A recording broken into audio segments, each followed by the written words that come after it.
and put it in here so you can use it. You can process it, you can understand it, you can appreciate it. So the number one way, notice how it's separated from all the others. It's special. Do this, be an artist. Visual data. Visual data is the most powerful incoming data.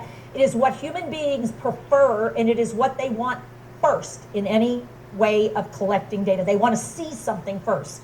It allows them to see it, and then they can start to think about what they want to do next.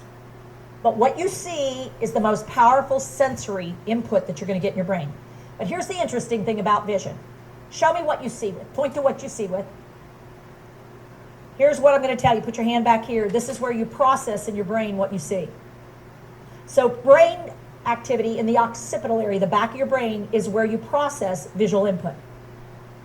There's a little bit of distance there, isn't there? What connects the input system to the processing system is wiring.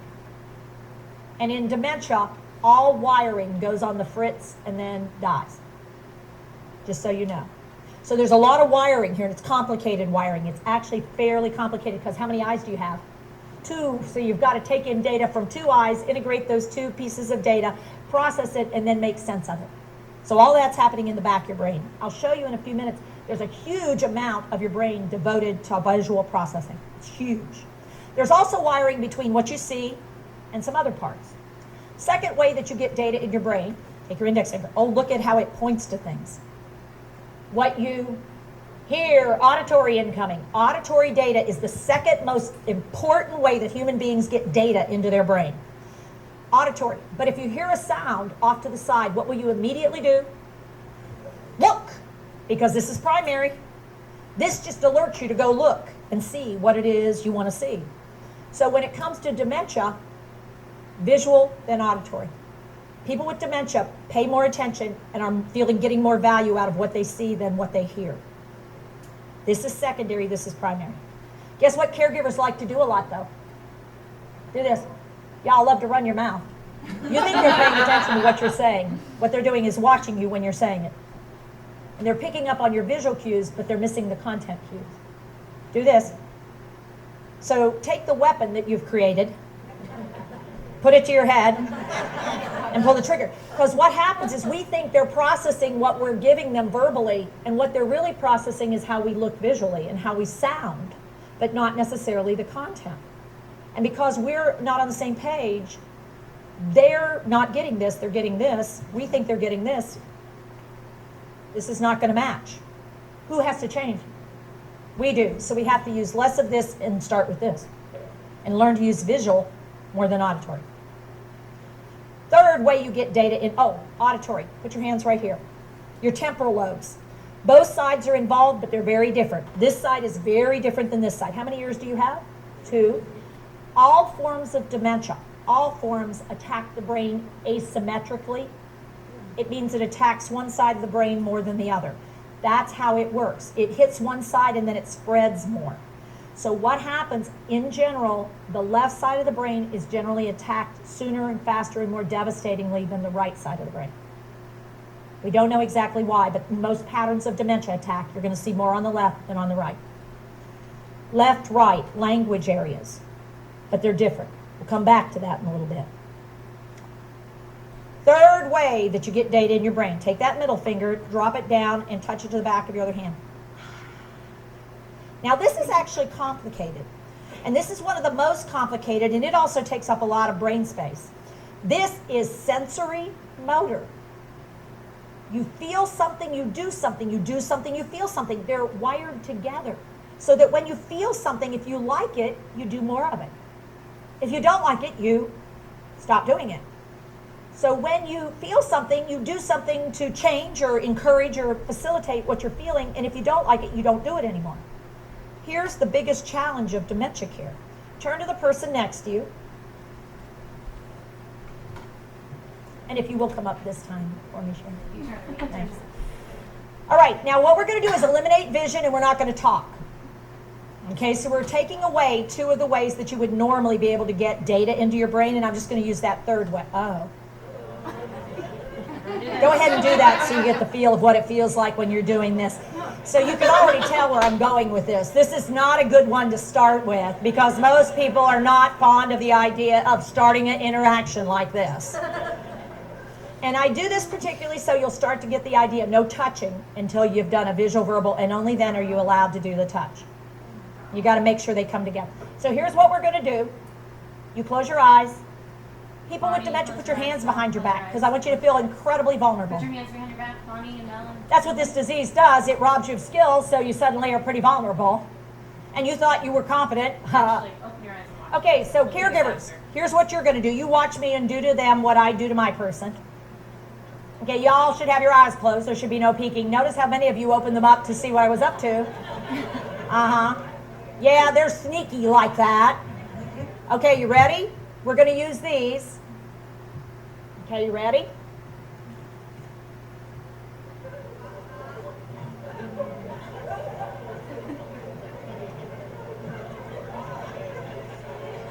And now, one more.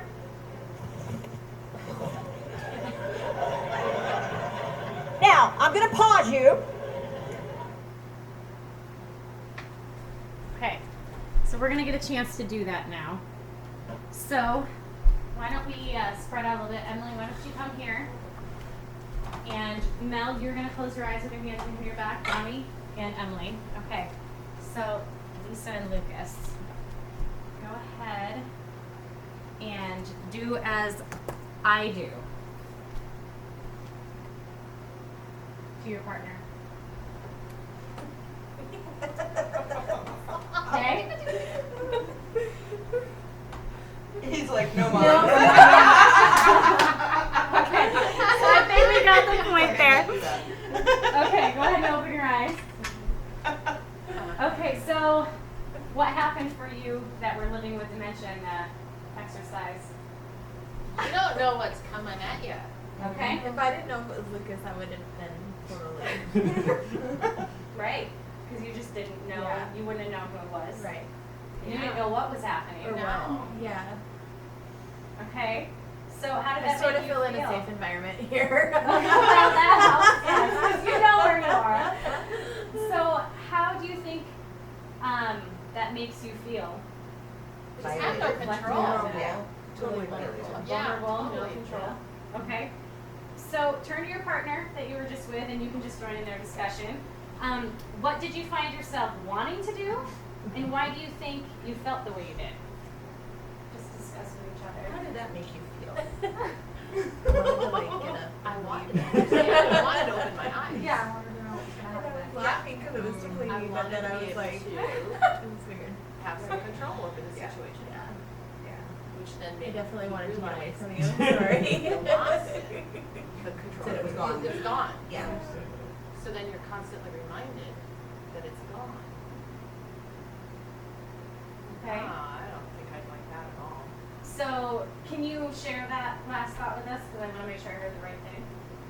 Every time that would happen would be a constant reminder that you have lost your visual ability that you maybe you remember you once had, but every time that happens you would be reminded of your situation. Oh, that's interesting. So So- not just the fact that you don't know what's going on, but you're feeling a loss, maybe. Every time. That's a good point. Until whatever part of the brain would maybe be lost on that. But Yeah. it would be this constant reminder of loss. Okay. Now I would like that. Right. Like being injured, like you wouldn't be able to do what you normally Right. would and understand what you normally thought you would understand. Right. And you can't get it back. And if you're gonna lose it, I think I would want to forget that I ever had it. Okay. And maybe that does happen. I don't know. But you wouldn't want to be reminded that you lost it. Like having a broken leg or something, you can't use it. Right. Okay, so that kind of goes into how we're going to connect this together. Why do you think, or what do you think you would say or feel if you had dementia? So there's that loss, and then you had mentioned just not being aware, right? Yeah. Like vulnerable. Like Vulnerable. too, like Right. just not knowing what's gonna happen. Like Well, then, kind of yeah. scared. I'd Totally. be pissed. I would be like, don't touch me. And your Right. cortisol I got levels this. would go up now. Mm-hmm. Right, that Oh, dump cool. would So now happen. they would have more cortisol. Totally. Okay. Okay. And then your brain would definitely not. It'd be even like worse, how wouldn't you- it? Yeah. Yeah. So how does this apply to people with dementia when we're trying to help them do things, do you think? Harms them. If we don't approach it the right way. Mm-hmm. And it's the same with my clientele as well. You have to, you have to What do you do? take care of developmentally disabled adults in their homes. You have to meet them where they're at, don't you? You have to meet them where they're at, Yeah. fairly, Okay. Yeah. yeah. Coming to their level. So Emily, have you come across this at work yet? Yeah, Yeah. like 5 patients with dementia. Okay. And you've noticed? Some of them accept help, and a lot of them are combative. So Okay. even if you're there and you turn on the light and explain to them and show them, they still, some of them are at the point where they still don't get it. Okay. So they just want to lay there and they're dirty brief, you know, and Okay. you can't leave them like that. Right. But the other risk is, are you going to get hit or bit? Okay. So. So, is it true that we often do to rather than do with to get tasks done in general? Absolutely. Would you say that's a good assessment? Do what? I'm sorry. We do to instead of do with in order to get things done. So if you're trying to help him do something with school, just think back something like that. Did that always look like you helping him or? Doing it for Doing it for it.